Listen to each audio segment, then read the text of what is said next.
Futuri Podcasts Futeboleiros apresenta The Pitch Invaders.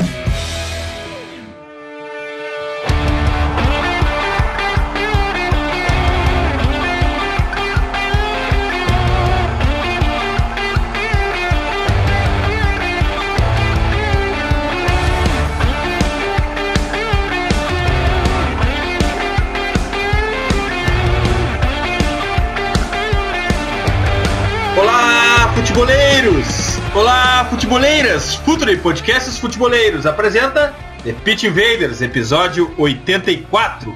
Meu nome é Eduardo Dias, eu sou o host e mais essa invasão futeboleira pelo SoundCloud, iTunes, YouTube e pelo www.futuri.com.br. De volta ao Pitch Invader, Gabriel Correia. Dale, Gabriel! Olha só, Gabriel, antes de tu dares as tuas boas-vindas aí, queria saber de ti sobre a experiência com essas lives que a gente tem feito no YouTube. É muito legal essa interação com os Invaders, né? Daridinho, o pessoal que tá acompanhando o Pitch Invaders, cara, é demais, porque é um meio rápido, assim, de se comunicar, né, conversar com eles, aprender, na verdade, o que eu mais falo é que eu sempre vou aprender mais do que tentar dizer que sei alguma coisa, porque eu já repeti, eu repito isso sempre. Toda vez que eu aprendo alguma coisa, eu tenho certeza que eu sei muito pouco. Então é muito legal porque é uma experiência muito próxima, assim, então eu fico muito feliz com essa interação e que a nossa invasão, ela domine mais que o mundo, as outras galáxias. Onde tiver futebol, a gente tem que estar por lá. A gente começou pela live do YouTube e essa semana já fez live comentando a rodada da Libertadores do Instagram também.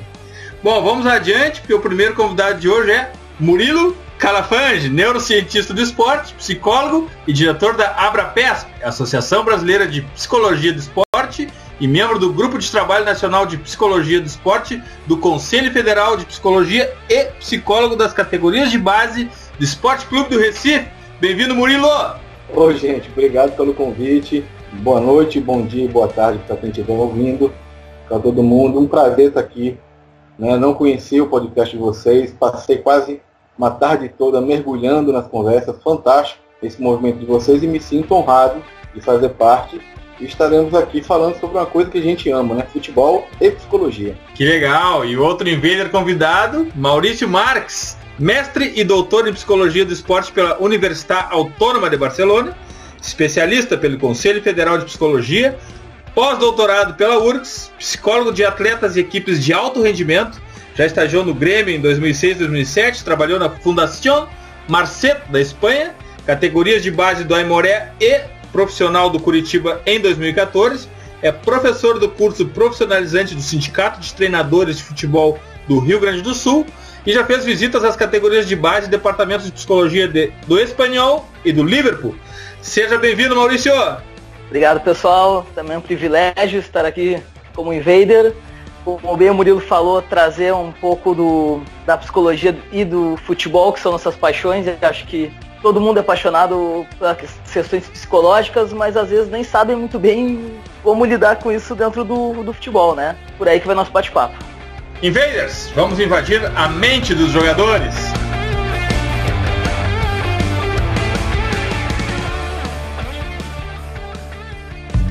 Está no ar o The Pitch Invaders, podcast semanal do projeto Futuri. Cultura, análise e informação, com a profundidade que o futeboleiro merece.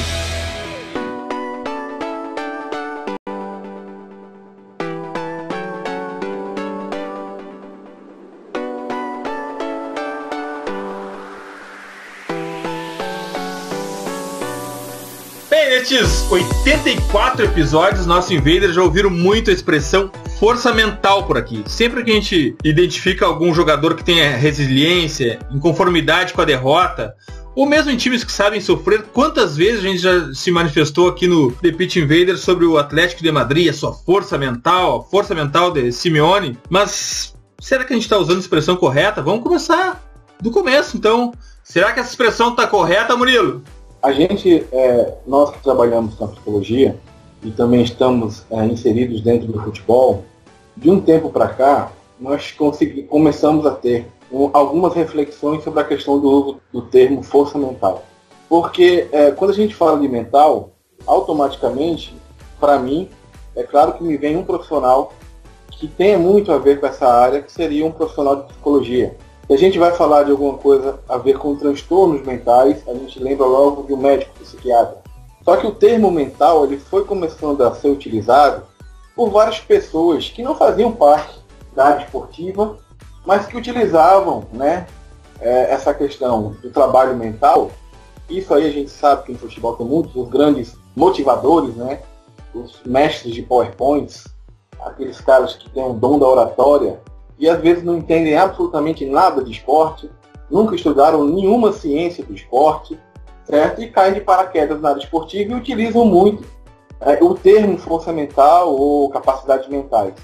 E aí nós, da psicologia do esporte, começamos num movimento bastante reflexivo e de autoafirmação da nossa categoria, e seria interessante a gente utilizar termos psicológicos. Por quê?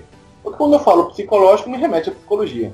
E o cuidado que nós temos, porque a gente sabe que nós que somos da psicologia, estudamos pra caramba o ser humano, tentamos entender, né, todas as demandas subjetivas do ser humano, né, são 5 anos e meio em alguns cursos. Meu curso de psicologia foi 5 anos e meio, fora as especializações, fora os outros cursos que a gente faz por fora. Então é um investimento muito grande para eu chegar e cair um profissional, outro, sei lá, de qualquer área, um cara da administração, ou um cara que acha que é muito engraçado e conta piada e vai motivar as pessoas. O cara chega, utiliza esse termo mental e vai fazer um trabalho que a gente, no nosso olhar profissional, é um trabalho bastante superficial. E que, na verdade, é um placebo, não vai ter uma questão bastante objetiva sobre uma efetividade dentro do trabalho. Quando eu digo para vocês que quando a gente trabalha com questões psicológicas, eu estou falando das capacidades, habilidades psicológicas que nós temos, habilidades essas que são treinadas, nós podemos fazer avaliações para saber os níveis cognitivos, né, os níveis atencionais do atleta, questões de tomada de decisão, raciocínio, tudo isso são habilidades psicológicas. E aí a gente, por sermos psicólogos, né, e com essa especialização na área esportiva, nós temos todo um aparato, todo um arcabouço teórico e ferramentas metodológicas, ferramentas de avaliação para a gente poder investigar a fundo e fazer aquilo que a gente tem que fazer, ajudar o nosso atleta a desenvolver o seu potencial, a ele se encontrar e conseguir se desenvolver. Porque a gente sabe que um atleta ele precisa não só estar bem fisicamente, tecnicamente, mas também tem que estar bem psicologicamente. Deu mais ou menos para entender?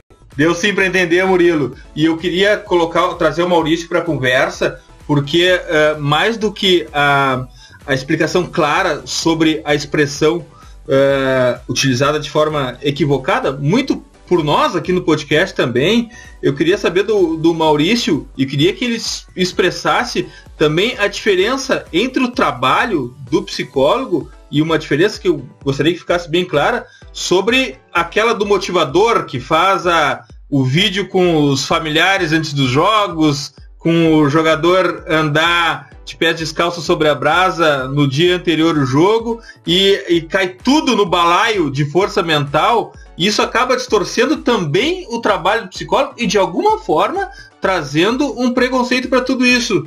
É isso mesmo, Maurício?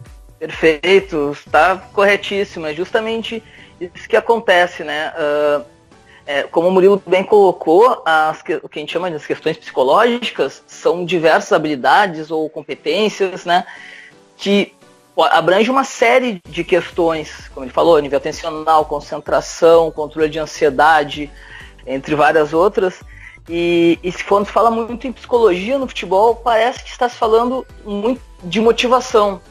E mais que isso, né, para piorar, eu vejo muito que parece que o problema do atleta é sempre a motivação que precisa ser maior.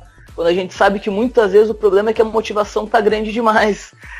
Muitas vezes equipes perdem muito bem motivadas, né, como se diz. Parece que só estar motivado é uma questão. E eu digo mais para provocar um pouco, né, de que geralmente grande parte dos jogadores, na maioria dos tempos, os 11 que começam jogando, eles já estão bastante motivados, porque eles amam jogar futebol.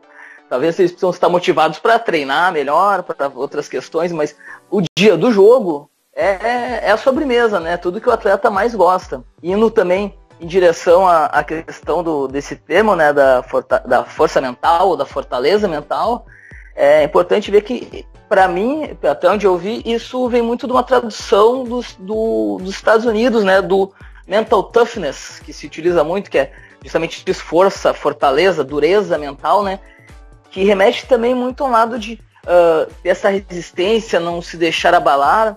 E é um pouco o que aconteceu com o termo da resiliência, né, que chegou a um ponto que foi sendo popularizado, que é bom, porém distorcido esse tema, que parece que uma pessoa resiliente é uma pessoa que não se afeta com nada, que não se abala, que não é super resistente, quando justamente o ser humano não é assim, né? A questão muitas vezes é o quanto tu consegue ter problemas, ter batidas, impactos mentais, no caso, problemas na vida, e tu conseguir voltar a um estado que tu estava anteriormente, ou mais que isso, né? Conseguir se transformar numa coisa, digamos, melhor, evoluir a partir disso, né? Porque parece que a questão o conceito físico da resiliência é o quanto um material aguenta sem se deformar, de força ou pressão, ser exatamente. Então, na verdade, toda a experiência, e a gente sabe que derrotas, principalmente, traumas, vão afetar a pessoa. E a pessoa que seria forte mentalmente, entre aspas, né, é uma pessoa que, na verdade, consegue aprender disso e consegue evoluir com isso. Então, a pessoa vai se afetar, vai ter essa dificuldade, isso vai acontecer. E ainda para finalizar um pouco a questão da motivação, né, como se confunde muito a motivação com questões psicológicas, parece que todo mundo pode fazer, justamente se fala, né, o motivador sou eu, é o preparador físico, ou se contrata não sei quem lá, tem equipes que contratam comediantes, e eu acho até que muitas vezes tá ok, porque como disse o Murilo, esses têm o dom da oratória, e o psicólogo não necessariamente tem que ser motivador. Eu brinco com meus alunos ou com meus atletas, não, quero fazer vocês chorarem. Isso não é tão difícil, é falar da família que está longe, da luta que cada um teve, mas será que isso vai melhorar o rendimento da equipe?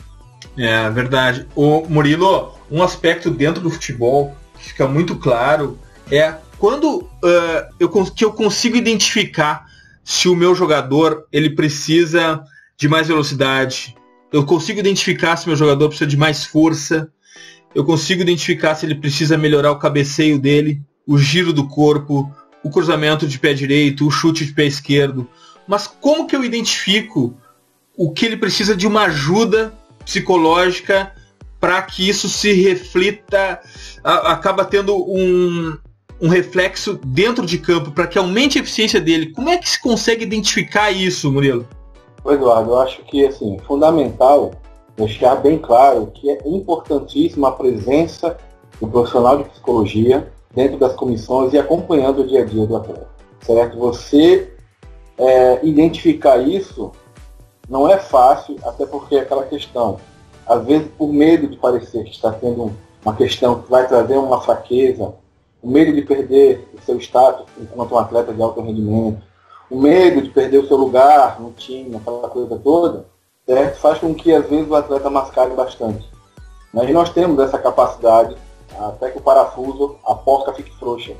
E aí a gente tem casos, por exemplo, como o próprio jogador, né, que vocês como comentaram, né, do foi de Barcelona, não é isso, se não me engano?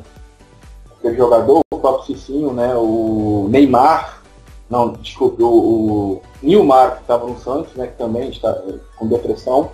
Então, assim, esperar que você deixe entrar, que se desencadeie um quadro depressivo, é aquilo que eu digo assim, às vezes é a falta que a gente tem, que faz de um olhar bastante científico, específico, sensível para o atleta. Então, assim, fundamentalmente eu diria assim, é importante que você tenha no dia a dia desse atleta esse profissional do lado. A gente sabe que no futebol é muito difícil. No futebol nós temos um preconceito muito grande ainda com o trabalho psicológico, justamente porque todas essas outras áreas que vocês falaram, e com seus específicos profissionais, trabalhando para a melhora da massa muscular, nutricional, explosão, força, chute, o que você imaginar, né, eles estão ali no dia a dia, e aquela questão, parece que fica como evidente que é só isso que importa para que um atleta se desenvolva. E eu acho que, como vocês bem falaram, né, a gente hoje em dia nunca se falou tanto das questões psicológicas dos atletas, e mais ainda, nunca se falou tanto em psicologia dentro do futebol. Desde a questão que nós tivemos na nossa Copa do Mundo aqui no Brasil, que todas as manchetes eram questões de fraqueza, problemas psicológicos, o time não reagiu psicologicamente, não houve um preparo psicológico para. Então, desde o nosso fatídico 7-1, nunca se falou tanto de psicologia, mas ao mesmo tempo nunca se fez nada em relação a você ter presente esse profissional perto do clube. E claro, que não é só com essas questões de você estar próximo. Nós temos várias ferramentas, né? E aí é uma questão que é bastante fantástica da psicologia. Nós temos algumas avaliações, alguns testes psicológicos, e por lei, eles são de uso exclusivo do psicólogo. Então nós temos ferramentas que nós podemos detectar de forma preventiva, né, trazer um diagnóstico e poder intervir antes que o atleta se afunde dentro de um transtorno, dentro de um problema mais sério. Então a psicologia tem esse cabedal de ferramentas e que eu acho que já está no tempo das pessoas enxergarem que é isso. Não adianta eu estar bem fisicamente, não adianta eu estar bem nutricionalmente, eu estar bem tecnicamente se a minha cabeça não está boa. Então, quantas vezes nós que acordamos num dia que não está muito legal, a gente vai para o nosso trabalho e a gente está com alguns problemas pessoais, aquela coisa toda, imagine para um atleta que o alto rendimento, aquilo que ele faz em campo, é o que faz com que ele seja o que ele é. Então, assim, é fundamental que nós tenhamos esse profissional lá dentro. Então, não é só uma questão de falar da necessidade. Gente, nós temos que evoluir, porque senão o futebol vai continuar a passos de tartaruga. Nós, quando discutimos hoje sobre o futebol brasileiro, quando a gente faz uma comparação com o futebol europeu, meu Deus do céu, parece que nós estamos anos-luz. Que a única coisa que ainda nos alenta é que o talento individual brasileiro ainda continua sendo o modelo de exportação. Mas a gente perde tantos bons atletas nessas caminhadas. Eu estou há 8 anos dentro de uma categoria de base. Nossa, quantos atletas a gente perde?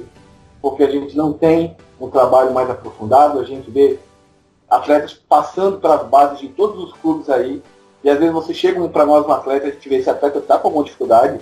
Caramba, ele está com algum problema. E a gente faz uma avaliação, identifica no começo de uma depressão, identifica algum tipo já de algum transtorno de ansiedade. E aí, quando você já vai encaminhar, esse jogador já passou por diversos times e já se queimou por diversos times. Então isso é uma coisa muito séria. Então é isso que eu digo para vocês. A psicologia, ela tem várias ferramentas que nos ajudam a ajudar esses atletas. É um ponto interessante porque o Murilo falou dessa situação do André Gomes e do Nilmar, que são talvez as mais recentes. Mas eu lembro do William, o meia-direita do Chelsea, porque a mãe dele faleceu e veio na temporada passada. Ela esteve no hospital durante todo o período, que foi um período que o William oscilou muito na temporada, e esse ano, infelizmente depois da morte dela, mas ele voltou a jogar porque talvez seja um problema a menos na cabeça dele. E eu pergunto, nesse sentido, quanto a entrar em campo com problemas, entrar com uma estrutura complicada, porque o Murilo falou das categorias de base, e eu acho que isso é muito importante, porque a maioria dos nossos jogadores vem de situações de precariedade, seja de estudo, seja financeira, de muitas situações precárias. E talvez a mental seja a maior, assim, que tenha menos foco. E aí eu pergunto, posso começar pelo Maurício, depois pelo Murilo, mas o quanto esse entorno de uma criança, porque depois ela vai crescer e talvez, aí me parece o quanto essa influência do entorno pode prejudicar num crescimento de um garoto psicologicamente, mentalmente, e que atrapalha a carreira de toda essa garotada que surge, que pode vir a se tornar um problema para os jogadores no futuro. Enfim, o quanto esse entorno prejudica nesse sentido, se não bem cuidado. Certamente, o entorno, né, toda a história pessoal, e aí por isso a importância de se ter um segmento desse atleta, de conhecer a sua história, de conhecer a sua caminhada, se possível as influências familiares, o nível educacional, várias outras questões, vão auxiliar a gente poder realizar intervenções mais assertivas, né? Bem como auxiliar o treinador e os outros membros da comissão técnica a se comunicarem de uma forma mais efetiva com esse jogador. Mas tem um ponto que é bem interessante no que tu trouxesse, né, Gabriel, que é justamente se fala muito dessa condição, muitas vezes de miséria da maioria dos nossos atletas, de precariedade, né? Como sempre, parece que é algo negativo. Só para complementar, essa pergunta eu faço da precariedade porque na Argentina a gente vê muitos jogadores que vêm dessa mesma situação e me parece, não sei se o Eduardo concorda, enfim, se vocês concordam, a força mental e psicológica deles em campo a gente vê muito maior do que a dos brasileiros. Eu concordo em parte que seja maior, mas eu acho que as situações são muito parecidas no contexto argentino do brasileiro, né? Mas justamente o que eu queria trazer desse termo, que a gente chama de fator de risco e fator de proteção, que uma coisa por si só não é ruim, não prejudica por si só algo que a gente considera um fator de risco, como por exemplo vir da favela, pode servir ao mesmo tempo como fator de proteção, que é algo que faça aquela pessoa conseguir suportar mais, por exemplo, uma vida num alojamento de uma categoria de base, a competição ali dentro, a própria competição dentro do campo, né? Eu lembro da história do Tevez, que jogava com caras muito maiores que ele lá no Forte Apache, e ele aprendeu a driblar porque ele apanhava muito. Então ele aprendeu a driblar porque ele jogava com esses caras muito maiores que batiam muito nele. Talvez ele não tivesse sido o jogador que ele é se ele não tivesse passado por isso. Então, o que eu vejo muitas vezes, inclusive, são jogadores com um nível técnico muito bom, mas que vêm de uma realidade um pouco menos sofrida, né, com níveis econômicos mais elevados, alguns até bem abastados, e eles olham e não conseguem ver que falta algo, né, que não conseguem ter a mesma força de vontade que o colega do lado. Já atendi atletas assim, já vi vários depoimentos, e justamente o que a gente acaba vendo geralmente são exceções. O Kaká é uma exceção disso, por exemplo. Um atleta conquistou tudo, né? Então é importante também a gente pensar esse outro lado de como o que a gente parece que é algo que prejudica o nosso jogador, talvez seja o que forme também o nosso jogador, como forma o jogador argentino, né?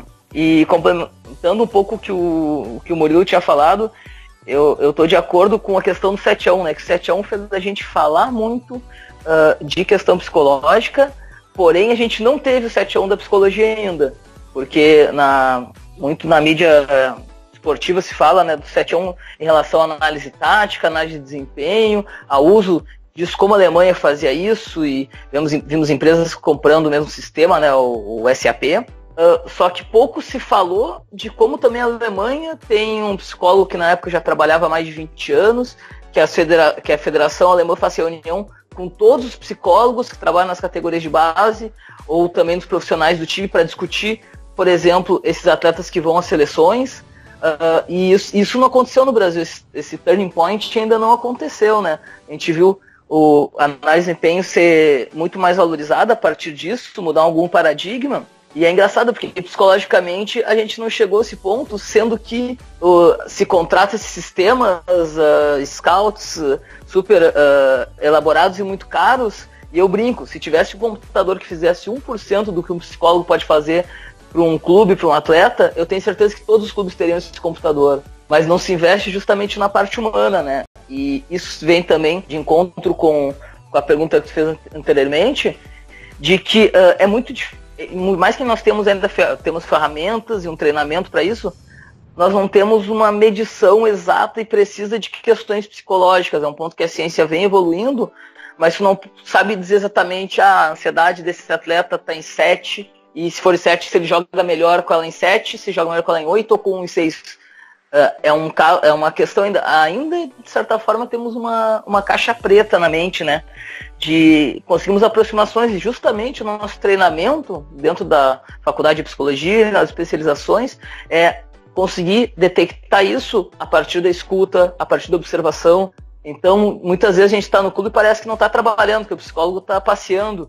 E, na verdade, tu está observando o atleta dentro do seu habitat, né, na academia, às vezes, no campo de treinamento, no fisioterapeuta, no médico, e tu começa a coletar informações para entender como esse atleta se formou como pessoa e como algumas questões podem ajudar ele no campo e outras prejudicar, né?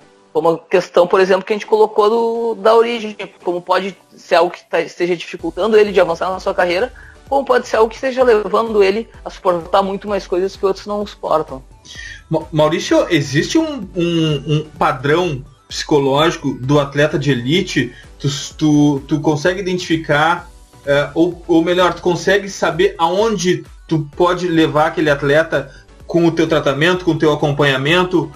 O atleta de elite, ele tem um foco maior, ele tem uma ansiedade baixa? Quais são as características de um atleta de alto rendimento? Quais são as características psicológicas? Quais são os traços psicológicos desse atleta de alto rendimento? Isso é uma ótima pergunta, que talvez foi que começou a trazer psicologia para o esporte, né? E tentar, se falava muito antigamente, tentar saber qual era a personalidade do atleta campeão, né?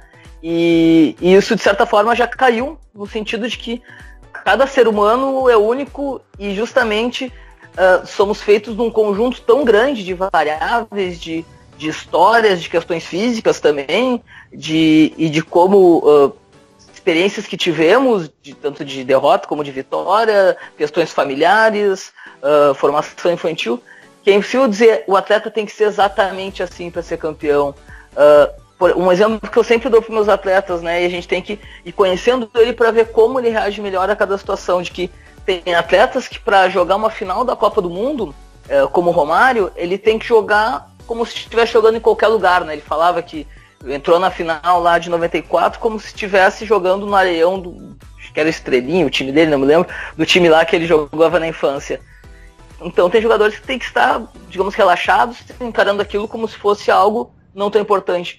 Mas como tem outros atletas que para jogar até jogos que não são tão importantes, tem que fazer dele o que a gente chama de fazer uma final de Copa do Mundo, né? Tem que jogar focado, com sangue no olho, faca nos dentes, aí tu pode usar qualquer expressão que os motivadores gostam muito, né? De estar no nível máximo de tensão, de pilha, né? Que a gente vai estar pilhado para poder ter o melhor do seu desempenho.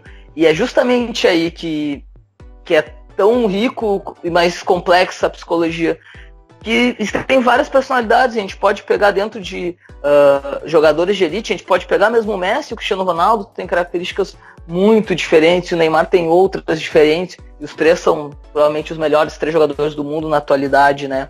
Como treinadores, tem vários perfis diferentes. Se a gente for para outros esportes, a gente pode pegar ali Nadal, Djokovic e Federer, também tem perfis diferentes, de acordo também com as suas questões.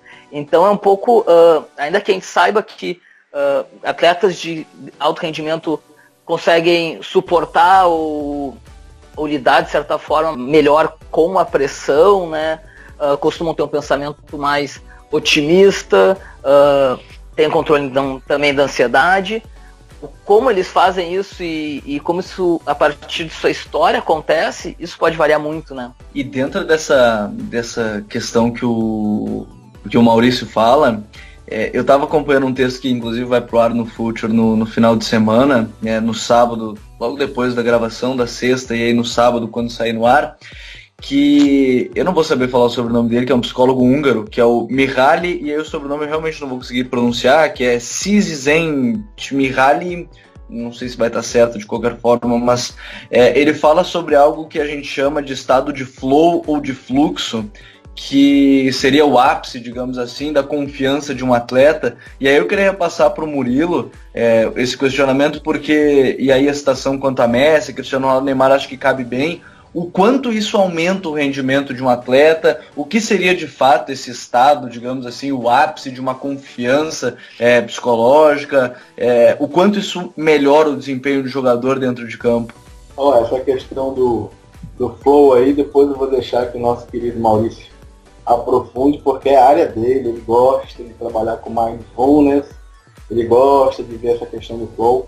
Mas eu posso dizer para vocês o seguinte, gente, essa questão, a gente tem uma resposta hoje realmente, foi que a gente começou também a se aproximar muito da neurociência, né? E hoje a neurociência ela está em todas as áreas, ela vem forte, trazendo um vasto campo de conhecimento, coisas que a gente não imaginava. E aí, aquilo que eu digo para vocês, eu venho um bom tempo já estudando, né? Eu trabalho com neurociência no meu consultório com meus atletas, tento fazer um pouco de neurociência no clube. A gente sabe que às vezes dentro do clube nós temos algumas dificuldades com a questão de estrutura, com a questão de materiais, de ferramentas para poder trabalhar, porque exige uma tecnologia também, né? E é aquela questão e você não tem no seu clube essa tecnologia assim à sua mão para poder utilizar, mas a neurociência ela vem dizendo justamente isso, né? Que esses atletas que eles despontam, esses atletas que aparecem no cenário como fenômenos, eles têm questões psicológicas bastante diferenciadas. Por exemplo, um estudo que foi feito de neurociência, famoso com Cristiano Ronaldo, onde várias habilidades psicológicas dele, né, tem um vídeo, né, que a gente se encontrar, tem um vídeo aí, como vários neurocientistas estudaram o Cristiano Ronaldo. Depois, no Japão, também nós temos alguns estudos, né, 2 neurocientistas, o mesmo neurocientista de lá do Japão, ele investigou, né, fez algumas avaliações com o Messi, fez também com o Neymar, e aí, por exemplo, identificou que na mente do Neymar, né, nosso cérebro ele faz de tudo para a gente economizar energia. Ele não quer que a gente gaste energia à toa. Então, o que a gente identificou? Quando você colocou o Neymar para fazer um drible, colocou um jogador profissional, mas não do nível do Neymar, para fazer o mesmo drible, e você colocou um jogador amador para fazer um drible, você vê que as áreas do cérebro do Neymar que acendem para fazer o drible são mínimas.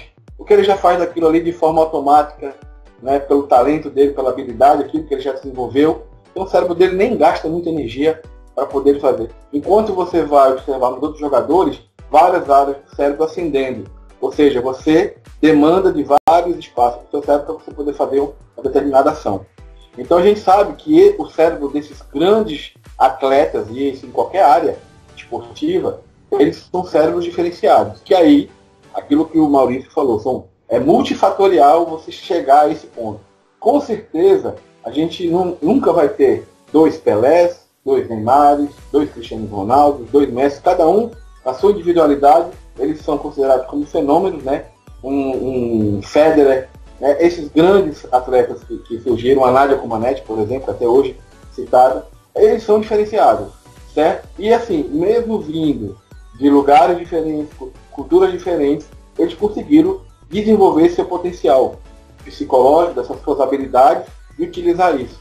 E uma outra coisa que é bastante interessante é justamente isso.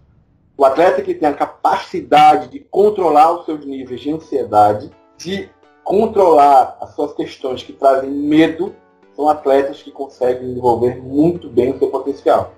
E é hoje isso que muita gente investiga dentro da neurociência direcionada ao esporte, né? Como a gente controla essa ansiedade, como é que a gente controla. E aí nós temos várias questões, temos mapeamento cerebral, né? Eletroencefalografia quantitativa, para ver se o cérebro é um cérebro ansioso. Nós temos o pessoal trabalhando aí com coerência cardíaca, né? Muito com essa questão de você controlar o seu sistema simpático e parasimpático através de técnicas de respiração. Essa questão do mindfulness, esse controle, esse autocontrole que você trabalha na sua mente. Então, nós estamos chegando num avanço muito grande da ciência em relação à área esportiva. Infelizmente, no Brasil, a gente sabe que nós temos uma realidade cultural bastante diferenciada de outros países, né? Eu diria que nós estamos engateando em algumas áreas, certo? A neurociência direcionada para o esporte, a gente sabe que são pouquíssimos lugares que são aplicados, pouquíssimos profissionais trabalham com isso, né? Então a gente está ainda nesse momento, mas eu acho que é um caminho sem volta, né? Um caminho sem volta, e a neurociência vem ajudando aí a gente a justamente identificar todos esses fatores que vocês perguntaram, como é que eu sei que se esse cara vai ser o cara. Murilo, e esse aspecto, além de identificar, ele é treinável, eu consigo elevar o rendimento do meu jogador treinando esses aspectos, melhorando as valências deles através do acompanhamento de vocês? Com certeza. Porque, na verdade, a gente tem ferramentas tecnológicas que fazem medição, né, nos trazem medidas para a gente saber qual é o estado atual do cérebro do atleta, e através dessas medidas você trabalha com técnicas, você trabalha com ferramentas, né, trabalha com estímulos, que você vai potencializar isso. E aí até o Maurício pode entrar aí com a questão do mindfulness, que ele trabalha muito com isso, que eu acho que é fundamental também. Vem chegando também com uma ótima proposta de você ter essa questão do controle da ansiedade e que vem ajudando muitos atletas de ponta. Né, Maurício? Diga, Maurício. Perfeito. Então vamos por partes, né? Eu estou completamente de acordo com o Murilo e acho que é um consenso dentro da psicologia do esporte, né?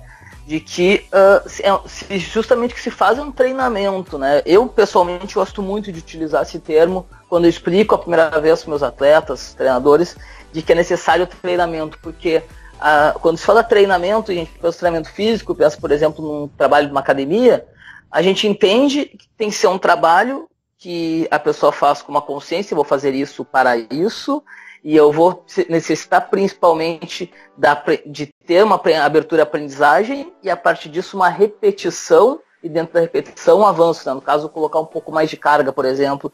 E é muito que trabalhamos com diversas técnicas, principalmente, por exemplo, com técnicas de respiração que são utilizadas há décadas para o controle de ansiedade, né? É necessário que o atleta compreenda isso, que a gente chama de também como atua seu cérebro, né? Hoje está muito em voga o que a gente chama de psicopedagogia, né? Entender esse funcionamento para que possa comprar a ideia e praticar, né? Eu trabalho com a maioria dos atletas uma vez por semana, mesmo que a gente faça assessoramento por Skype, por WhatsApp, que eu falo para ele, agora que a gente está começando a trabalhar com isso, tá na tua mão também, repetir, utilizar, testar para a gente ver o que funciona contigo, o que não funciona, né? Porque é muito engraçado, né? O que a gente estava falando da questão. A gente fala dos outros pilares do futebol, né? A questão técnica, a questão tática, a questão física. E o que acontece? Os atletas teriam todo dia esses pilares, né? Todo dia tem algum tipo de treinamento físico, nem que seja aquela rodagem pós-partida, né? Ele treina mais light, recuperação no outro dia. Tem as questões técnicas, estão sempre com jogos que estimulam essa questão técnica, né? Estudando o adversário, estudando a própria equipe, com as questões táticas, mas a gente não tem, no organograma da grande maioria de equipes esportivas, o treino psicológico. Então, como a gente quer que depois de 6 meses de trabalho, aí chega a final numa situação adversa, no estádio do adversário, por exemplo, ou tentando reverter um placar, aí vai aparecer um psicólogo que vai falar 5 palavras mágicas e vai recuperar um trabalho que poderia ter sido feito e não foi feito, né? E essa, que para mim é a grande crítica, por exemplo, do 7-1, né? O Brasil tinha a mesma seleção formada desde as Copas das Confederações. Podia fazer um acompanhamento a longo prazo, inclusive com os atletas, porque se sabe que o Thiago Silva, depois daquela vez que ele chorou, que não queria bater o pênalti, ele admitiu que não dormia direito desde março. E o que foi feito para isso? Não foi feito nada. E ele admitiu depois do jogo, né? Então é muito importante nós nos darmos conta de que esse trabalho, sim, não necessita de repetição, de reprodução, de testar o que funciona para um, às vezes o que funciona para um não funciona para outro. Eu trabalho com uma equipe de golfe, por exemplo, temos 5 atletas, eles são completamente diferentes, utilizando às vezes as mesmas técnicas, né? Isso com equipe de futebol, às vezes é um problema, né? A gente tem 30, 35 jogadores no plantel. Mas para complementar a questão do flow, né? Que é um pouco perguntado, o flow, então, que é esse termo cunhado pelo Csikszentmihalyi, é o nome do pesquisador, ele se trata... Não tem como saber. Eu de tanto ler ele, eu achei um artigo que ensinava a falar o nome dele, de tão famoso que ele é. E justamente o que fala o flow, né? Ele estudou como se sentiam mentalmente grandes personagens da música, das artes, esportistas inclusive, quando estavam realizando o que se falava das suas melhores performances. Então, o flow não é um estado, uma característica de personalidade, por exemplo, ou uma técnica necessariamente. Sim, ele é um estado que se percebeu que vários desses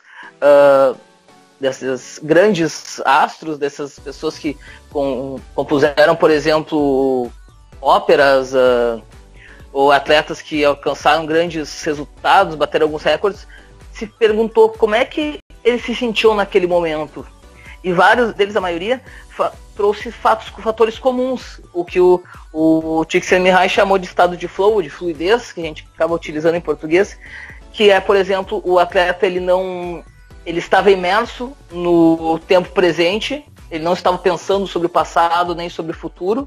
Isso tem tudo a ver com a questão de mindfulness, né, que é a meditação científica.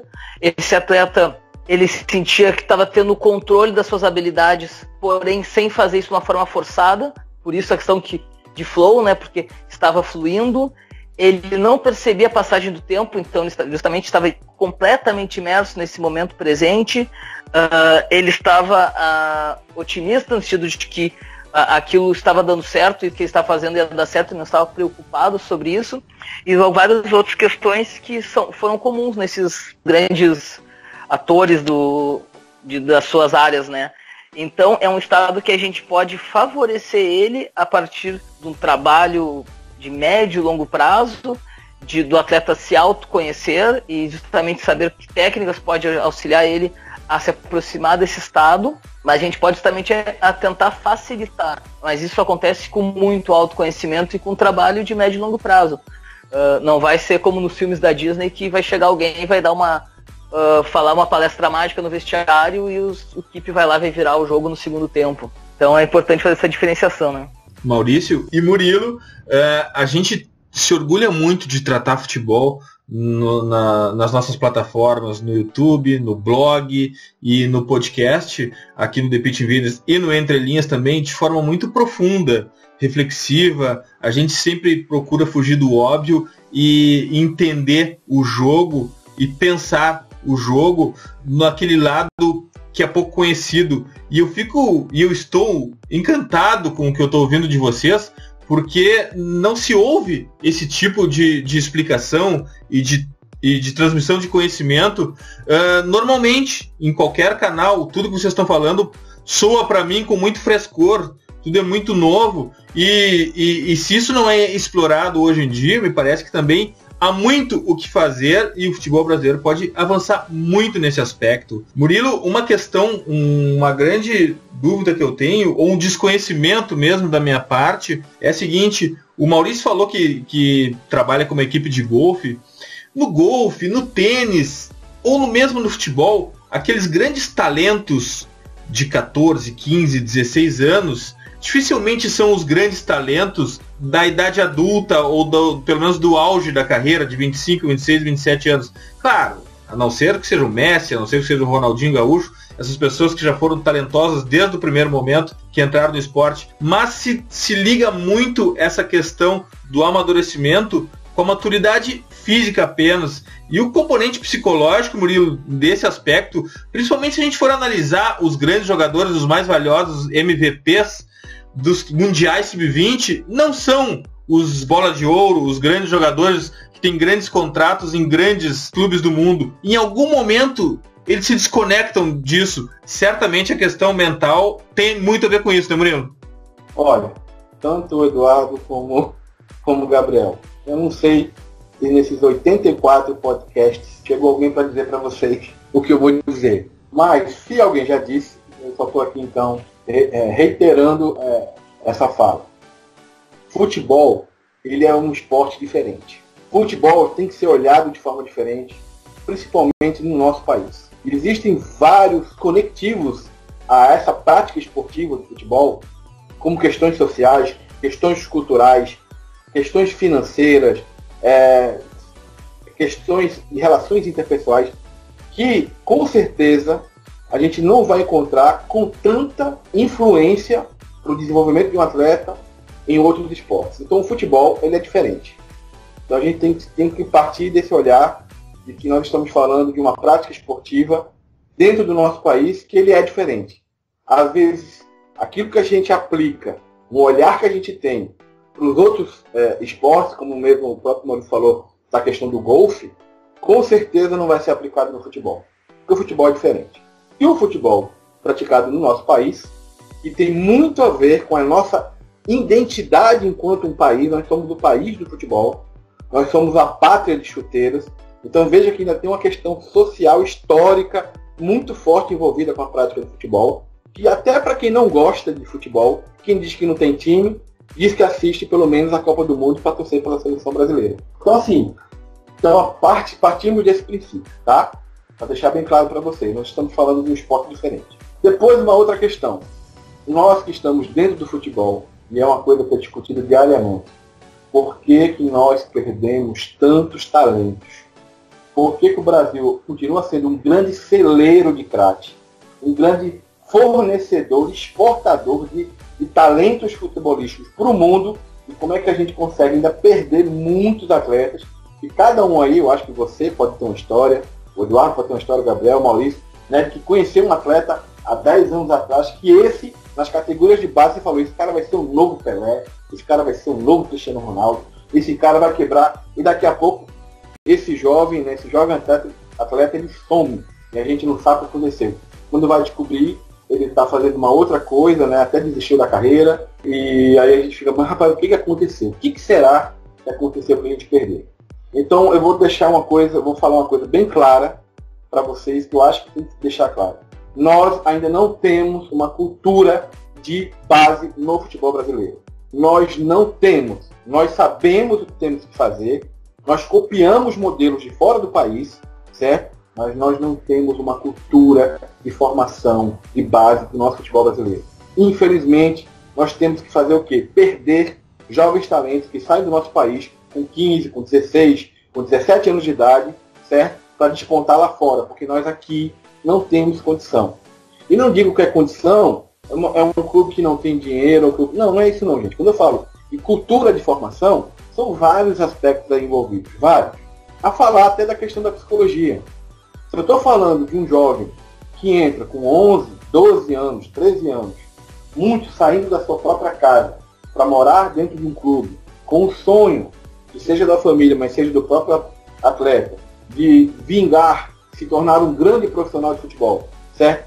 Um jovem que sai, que já passa por várias situações bastante complicadas na sua vida, que passa por dezenas de clubes atrás desse sonho. Como é que nós avaliamos essa nossa formação?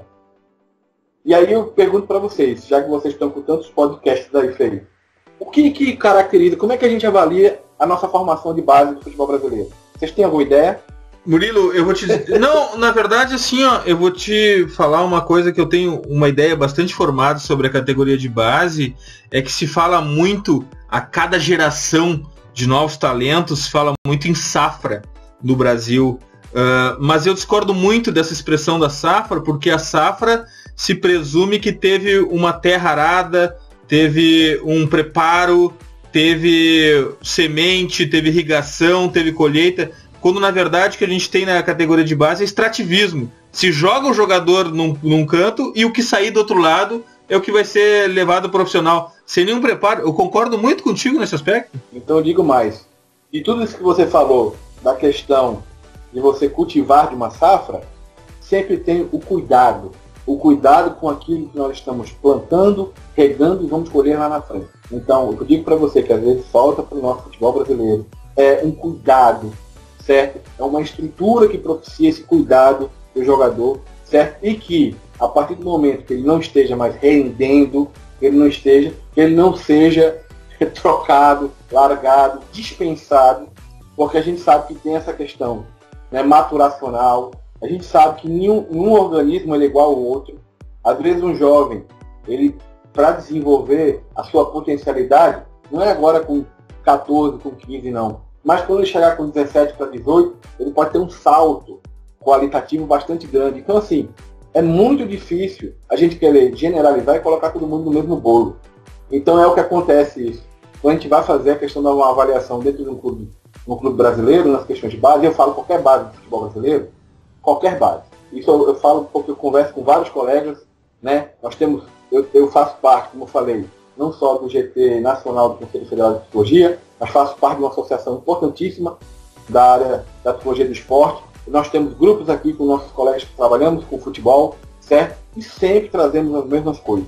Primeiramente, nós temos os déficits, né? E aí o grande problema, o nosso futebol ele é cheio de déficit. Se falta estrutura, falta mão de obra qualificada, mas se supre com a mão de obra qualificada, mas continua sem estrutura. Aí você mete uma estrutura, mas aí você não tem um trabalho de base, um trabalho lá atrás de, de desenvolvimento, e aquela questão que você fala assim, não só a questão do desenvolvimento físico, atlético desse atleta, certo? Mas também da questão cognitiva, do apoio aos estudos, do desenvolvimento intelectual desse atleta, que ele vai utilizar isso no futebol dele. Eu falo, um jogador de futebol, ele tem que ser muito inteligente para fazer aquilo que ele faz. Dentro de campo, as variáveis habilidades que ele utiliza para chutar uma bola, meu amigo, não é qualquer um que faz, não. Então, assim, são pessoas que, se a gente tivesse toda uma cultura de desenvolvimento, como a gente Por exemplo, a gente vê em alguns países, eu digo que não são todos, e também não quero ficar sempre fazendo essa questão dessa comparação lá e cá. Eu acho que a gente tem uma identidade própria, nós temos um futebol próprio, e eu quero melhorar o nosso futebol. Eu quero mostrar o que a gente pode fazer aqui para desenvolver e realmente fazer com que o nosso futebol continue sendo respeitado, que nunca deixou de ser respeitado, mas que a gente consiga, pelo menos, colocar um time que vai jogar uma final do Interclubes, né, e a gente não fique avaliando, meu Deus, olha o nível técnico desse time para o nosso time brasileiro. Nossa senhora, olha, parece uma roda de bobinho de 90 minutos. É muito ruim para quem trabalha futebol escutar isso. Dói na gente, entendeu? Então a gente está muito preocupado com isso. Então a gente tem que partir do começo de que tem que ressignificar isso que a gente faz na base, certo? Quais são qual é essa mão de obra qualificada? Quais são os vários atores que estão dentro quais são os profissionais qualificados que estão dentro? Como é que a gente pode unir essas forças, certo? Para a gente, tudo isso em prol desse atleta desenvolver. E aí, com certeza, isso que você perguntou, Eduardo, a gente não vai ter a perda da safra no final. A gente vai ter, ao contrário, nós vamos colher muitos bons frutos. E é isso que está faltando no futebol brasileiro. Puxa, que honra e que orgulho para nós do Futre ouvir esse tipo e esse nível de debate, falar de futebol e tentar fazer o futebol evoluir com profissionais como o Murilo, como o Maurício, e esse discurso, essa tentativa de elevar o nível do debate para evoluir o jogo, que é a nossa missão aqui, né, Gabriel? E é muito legal mesmo ouvir tudo isso, porque dentro de todo esse contexto, e quando eu botei lá no grupo dos Invaders, no WhatsApp, a pergunta, se alguém tinha dúvidas sobre o tema, eu recebi tantas perguntas, a gente recebeu tantas perguntas, e a maioria delas, pelo que eu tenho a impressão, foram respondidas durante o podcast, que é questão de quanto tempo tem que se trabalhar, de que forma, também se o jogador, até uma pergunta interessante do Fred aqui que manda, que é tornar alguém indolente, interessado e esforçado, se é possível, se é um trabalho de formação, pergunta sobre time pipoqueiro contra time de chegada, a realidade disso dentro da psicologia, né, que acaba se tratando por termos comuns, mas na verdade a gente entende que é a cabeça do jogador. E dentre tantas perguntas, eu acabei escolhendo uma que a gente fala muito, que é a pergunta do Ítalo Borges, e quem mandou mais perguntas, o Smack Neto, o Diogo Xavier, enfim, um monte de pergunta legal, que é o que é mais aconselhável fazer em caso de crise na direção de um clube para que os problemas administrativos não atinjam o desempenho dos jogadores. E eu acredito que a pergunta do Ítalo entra naquele sentido de clube com salário atrasado. Já ouvi relatos do Grêmio em 2008, né, se falar que a briga política, porque as eleições foram em setembro, prejudicaram na disputa do título brasileiro. De maneira geral, todos esses problemas eu acredito que seja a pergunta do Ítalo. Então, como fazer para blindar, digamos assim, o vestiário, para esses problemas não chegarem até ali nesse certo momento? E salário atrasado talvez seja o pior, né? Porque a família chega, o jogador pensa na família depois, mas como fazer para isso não atrapalhar o rendimento dentro de campo, pessoal? Tem como diminuir esse impacto, Maurício? De certa forma, assim, é claro que a gente está falando de equipes grandes. A questão estão tentando se arrumar com o fair play financeiro, é que não deveria dever mais de 3 meses.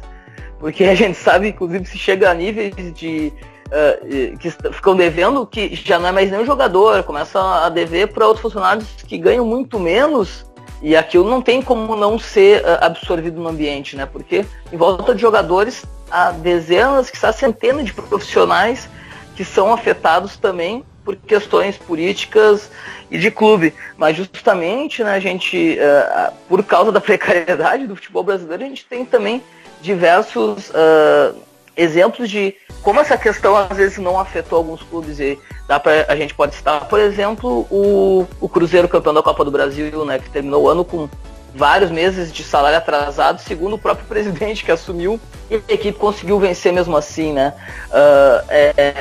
Eu acho que a questão vai muito de como está sendo tratado isso com os jogadores. O caso clássico do Caxias do Tite, né, Maurício, que também tinha vários meses de salário atrasado e conseguiu ser campeão gaúcho em cima do Grêmio, e aquilo foi também épico e também ilustra bem esse caso. Também, com certeza, né?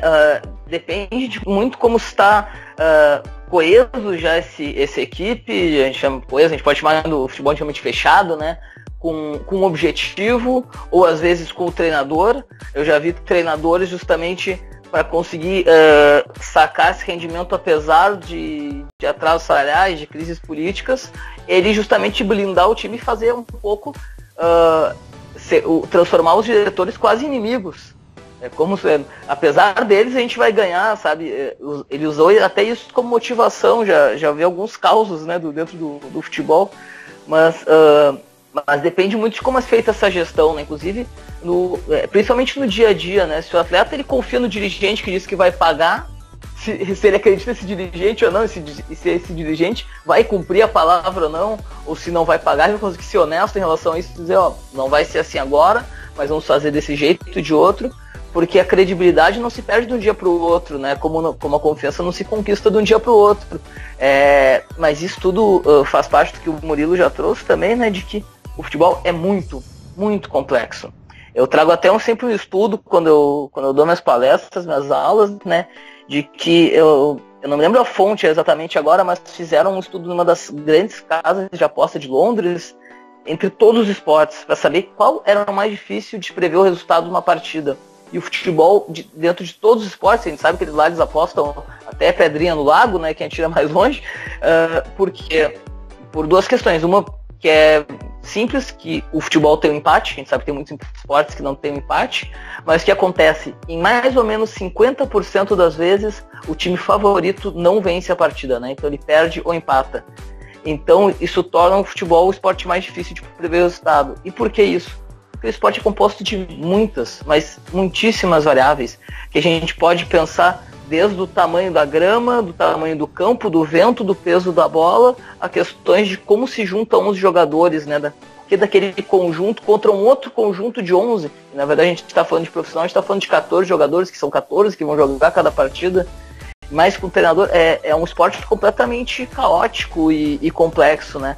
Por isso que a gente tenta, dentro da nossa humanidade, simplificar, faltou motivação, é isso, ou o time perdeu por causa da crise financeira, mas a verdade é que mesmo nós que trabalhamos com psicologia, somos especialistas, eu brinco que a gente consegue tentar identificar e ajustar algumas das milhares de variáveis que são, por exemplo, psicológicas, mas é um trabalho muito complexo e eu acho até um pouco feio quando às vezes a imprensa tem mania de fazer isso para criar heróis e vilões, né? Como se coloca num ponto específico o motivo da derrota ou da vitória, né? Pelo esporte ser assim como ele é. E como é bom ouvir isso, Maurício, e como é bom ter o conhecimento de vocês aqui no The Pitch Invaders, Maurício, Murilo. A gente aprende muito e a gente consegue transmitir e aos poucos disseminar esse conteúdo para os fãs de futebol, porque toda essa complexidade ela não pode ser resumida nos debates midiáticos de rádio, como se vende o futebol.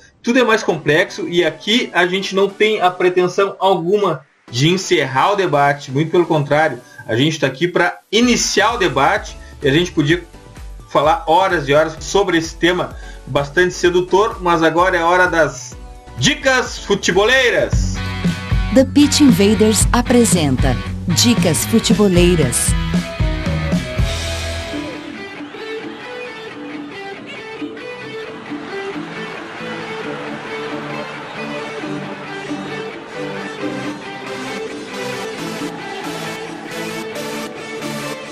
Bom, os invaders mais atentos conhecem de nome Ramon Rodrigues, o Monchi, ex-diretor esportivo de Sevilha, o cara que mudou o Sevilha de patamar. Ele é atual diretor da Roma e não por acaso mesmo, os dois times estão entre os 8 que compõem as quartas finais da Champions League. Eu tenho certeza que o legado de Monchi está no Sevilha e na Roma, então nem se fale, afinal de contas ele está por lá, tem participação direta. Nós somos fãs de Monchi aqui no The Pitch Invaders, no Futuri, e a minha dica futeboleira é exatamente a entrevista dele no podcast Play Football, da cadena Ser, de 12 de março. Você encontra no iTunes e no Facebook.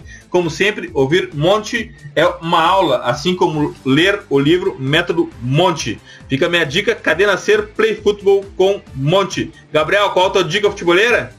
Bom, para esses temas, né, Dinho, primeiro, antes de falar sobre o blog, porque tem muita coisa legal lá, a gente não pode deixar de fora 2 entrevistas. A primeira do André Gomes, né, que acabou sendo um gancho para esse tema que a gente traz no episódio 84, que é ele falando sobre os seus problemas dentro de campo.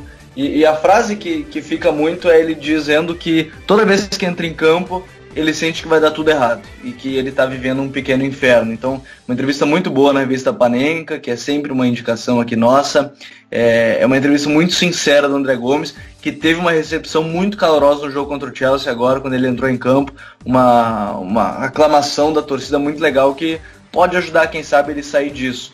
E ainda no tema, uma entrevista do Kevin Love, jogador de basquete, né? Ele é pivô do Cleveland Cavaliers, falando sobre o dia que ele teve um ataque de pânico dentro do jogo e que ali ele viu que ele tinha problema de depressão e que resolveu contar para alguém. Eu acho que são 2 entrevistas de 2 esportes que têm um alto rendimento quando a gente fala de NBA, Champions League, Barcelona, Cleveland Cavaliers, que são necessidades, pressões muito grandes de 2 jogadores que merecem esse destaque.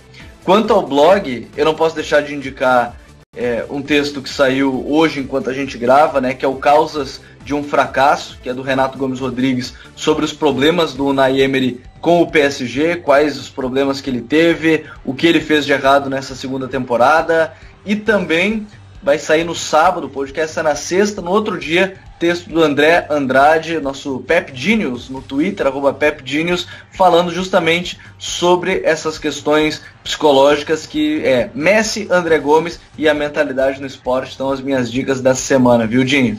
Que demais, o nosso blog tá pesado, tá com grandes matérias, e essa do Renato Gomes Rodrigues sobre o Unai Emery e o PSG afasta completamente aquela simplificação, mais uma vez a simplificação do futebol. O PSG perdeu pelo peso da camiseta. Graças, Gabriel! Valeu Dinho, valeu Maurício, Murilo, um tema sensacional. E sobre o André Gomes, ainda bem que ele tem o God Save the King, como foi lá no Camp Nou pro Messi, viu? Murilo, qual a tua dica futeboleira?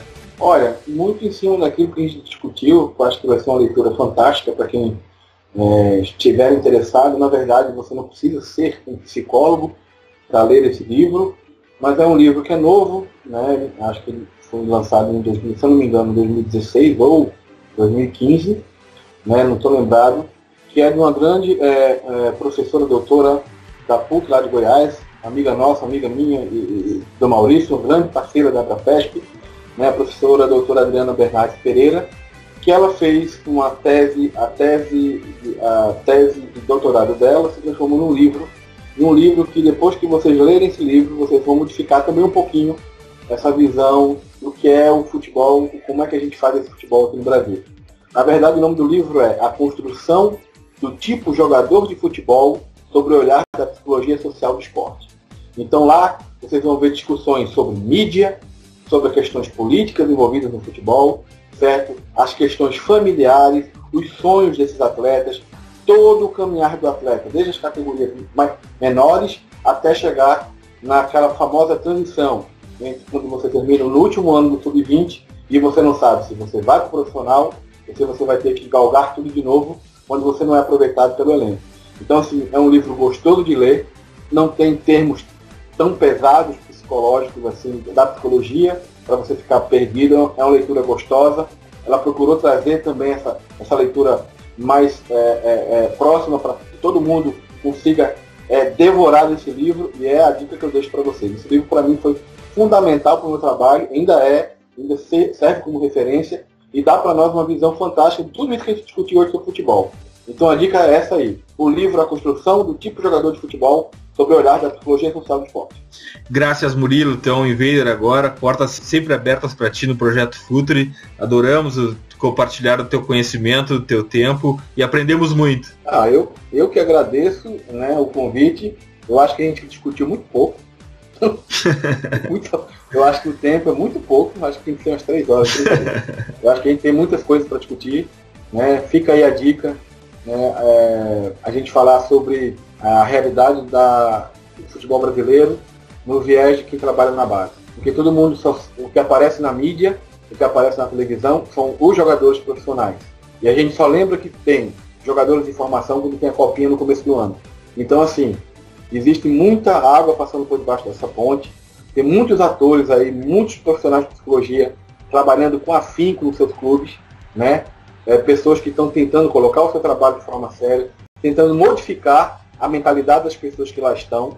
Então, nós temos muito assunto ainda para discutir sobre a questão da nossa formação de atletas de futebol no nosso país, tá bom? Gente, muito obrigado pelo convite. Um abraço para o Eduardo, para o Gabriel, para o pessoal que está nos ouvindo. E um abraço para o mito, meu querido Maurício. Maurício, qual a tua dica futeboleira? Eu pensei bastante, porque vários dos livros que eu leio, eu já vi aí em outras edições pessoal comentando. Eu vou dar 2 dicas. Uma delas é um livro bem simples e curto que foi lançado há alguns anos na Argentina, que se chama El Efecto Simeone, o Efeito Simeone, né? É um livro que narra basicamente a carreira de treinador do Diego Simeone, né? Até os primeiros anos dele no Atlético de Madrid. E é um livro bem simples, leitura leve mesmo em espanhol, onde a gente acaba vendo, né, compreendendo alguns dos pilares do seu pensamento, e aí levar um outro lado. A gente falou tanto da complexidade do futebol. Eu gosto muito de ler treinadores e atletas que às vezes eles simplificam algumas coisas e a gente consegue pegar mais essência de algumas questões, né? E o Simeone já tem uma trajetória incrível no futebol e certamente ainda vai galgar outras coisas, né? Vai conquistar mais títulos do que ele já consegue. E é interessante que vocês falaram do Sevilha, e eu tenho muito como base de trabalho o Sevilha e o Atlético de Madrid, que tem psicólogos, mais de um em cada categoria de base deles, em cada equipe de categoria de base, inclusive no profissional. Mas isso vai ficar para outro podcast. Yeah. Mas a minha grande dica para leitura, para provocar mesmo, ele é um livro que não é de futebol, é de basquete, que é o livro chamado 11 Anéis, do Phil Jackson, que foi basicamente o treinador que ganhou 6 títulos da NBA com o Bulls do Michael Jordan e depois mais 5 com Los Angeles Lakers do Kobe Bryant e do Shaquille O'Neal. E ele traz uma visão muito diferente que a gente está acostumado a ver no futebol, né? De como gestionar, por exemplo, equipes com craques, né? Com Jordan, Pippen, entre outros, Shaquille O'Neal e Kobe Bryant por parte do Lakers. E é um livro muito interessante. Ele traz questões, por exemplo, da meditação, de toda uma caminhada pessoal dele, que no caso é budista, mas de uma forma ele nos dá um choque no cérebro de como pensar outros modos. E estamos falando do treinador mais vencedor da história do basquete, né? Eu nunca entendi tanto num livro sobre futebol quanto lendo o 11 Anéis. De fato, essa dica é fantástica e vale muito a pena para os nossos invaders. Maurício, muitíssimo obrigado. Esse podcast foi fantástico. O tema, o conhecimento de vocês, tudo que a gente abordou, a provocação e a reflexão que parte daqui é tudo que a gente quer. A gente quer evoluir o debate, para evoluir o jogo, e a gente sai desse podcast hoje com a sensação de que, sim, a gente conseguiu isso no EP 84. Muito obrigado, Maurício. Eu tenho só a agradecer a vocês essa oportunidade. Primeiro eu vou agradecer por ter conhecido desde ontem o podcast, já também comecei a escutar e já fiquei enlouquecido pensando em várias questões, né? É um privilégio, é um prazer poder falar, como falamos na entrada, né, Murilo, do que a gente mais gosta, do esporte, do futebol dentro da psicologia e como membros da diretoria da Abrapesp. É interessante até a questão do 11 Anéis, que colocaste que bem quando eu estava lendo foi quando eu estava trabalhando com Curitiba. E um dia eu tô com um livro ali e me passam 2 atletas e falam que estavam lendo o mesmo livro. Tem essa mania que parece que atleta não lê, brasileiro. Eu lembro que pelo menos o Alex e o Rosinei estavam lendo esse livro na mesma época, ou já tinham acabado de ler. Então é um mito um pouco que cai, e os atletas se interessam também por esse tipo de leitura, né? Mas finalizando, eu quero agradecer muitíssimo a toda a audiência. Espero que o pessoal possa nos procurar, trocar ideia nas redes sociais. Podem me encontrar no Instagram, no Facebook com o @MarquesPsi, PSI, de psicólogo. Marques é meu sobrenome, né? E agradecer principalmente a vocês dois, né? Eduardo e Gabriel, pelo convite. Espero que possamos ter outras oportunidades. E ao meu grande amigo e profissional que eu admiro tanto, o Murilo da Abrapesp. Teremos certamente outras oportunidades. E nunca esqueçam, os podcasts futeboleiros do Futre, o The Pitch Invaders e o Entre Linhas, estão no iTunes, no SoundCloud e também no YouTube. Assine nosso canal, assine nosso feed e receba todo o conteúdo futeboleiro on demand.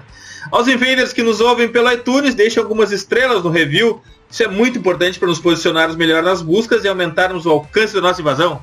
Sigam também a nossa playlist futeboleira, #WeLoveFootball do Futuri FC no Spotify.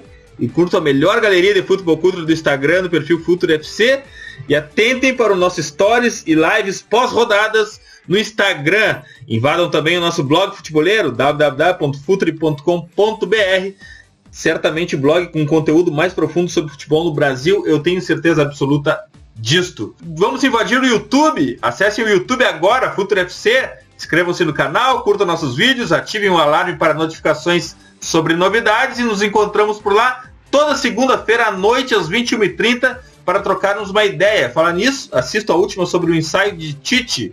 Descubram por que Talisca, Tyson, William José foram muito bem convocados. Canal do Futuri no YouTube. Futeboleiras e futeboleiros, nós somos o Projeto Futuri e temos um convite para vocês.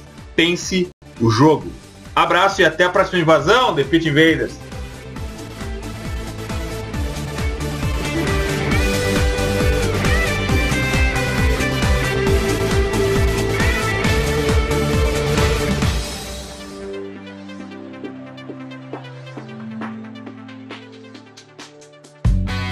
Projeto Futuri apresentou The Pitch Invaders. Acesse www.futuri.com.br. Pense o jogo.